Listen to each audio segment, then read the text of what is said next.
भेड़िए और सारस की कहानी। एक बार की बात है, जंगल में एक भेड़िया बहुत ही भूखा और प्यासा भटक रहा था। वह बहुत दिनों से खाने की तलाश में घूम रहा था, परंतु कोई शिकार नहीं मिल रहा था। धीरे धीरे उसकी भूख और प्यास इतनी बढ़ती गई कि उसे अपना दिन काटने के लिए कुछ भी खाने को मिल जाता।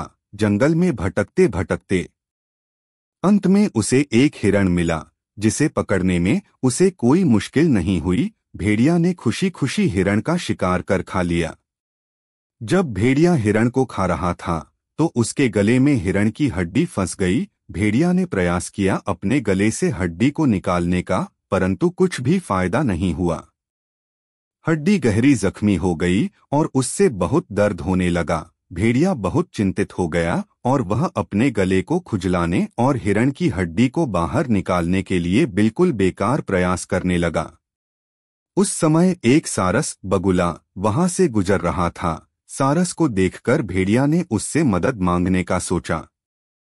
धीरे धीरे उसने सारस को बुलाया और बोला, भैया कृपया मेरी मदद करो, मेरे गले में एक हिरण की हड्डी फंस गई है और मुझे बहुत दर्द हो रहा है। क्या आप कृपया उस हड्डी को निकाल सकते हैं? सारस ने भेड़िए को देखा और ध्यान से सुना। फिर उसने एक प्रस्ताव रखा। ठीक है, मैं आपकी मदद करूंगा, पर एक शर्त पर। आपको मुझे खाने का मौका देना होगा। मैं खाने के लिए बहुत प्यासा हूं और यहाँ पानी की कमी है, तो आपको पहले मुझे खाना देना होगा, फिर मैं आपकी मदद करूंगा। भेड़िया ने सोचा और समझा कि यह एक उचित शर्त है। उसने सारस को खाने का मौका दिया और सारस ने पूरी खुशी के साथ भेड़िए का शिकार किया।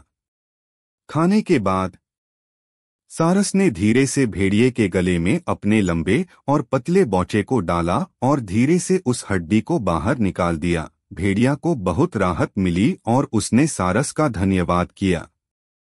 सारस ने भेड़िए से कहा, दोस्त, हमें दूसरों की मदद करने की आदत डालनी चाहिए।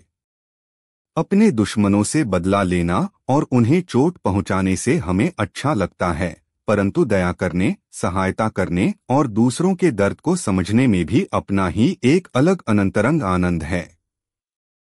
भेड़िया ने सारस के शब्दों को गहराई से समझा और उसने खुशी खुशी उसे सारस के धन्यवाद किया। दोनों जीवनी दोस्त बन गए और उनकी मित्रता जंगल के अंदर चर्चा का विषय बन गई। वे अब साथ मिलकर अपने जीवन को एक साथ खुशियों से जीते और हमेशा दूसरों की मदद करने के लिए तैयार रहते। इस कहानी से हमें यह सीख मिलती है कि हमें दूसरों की मदद करने के लिए सदैव तैयार रहना चाहिए, चाहे वे हमारे दोस्त हों या दुश्मन।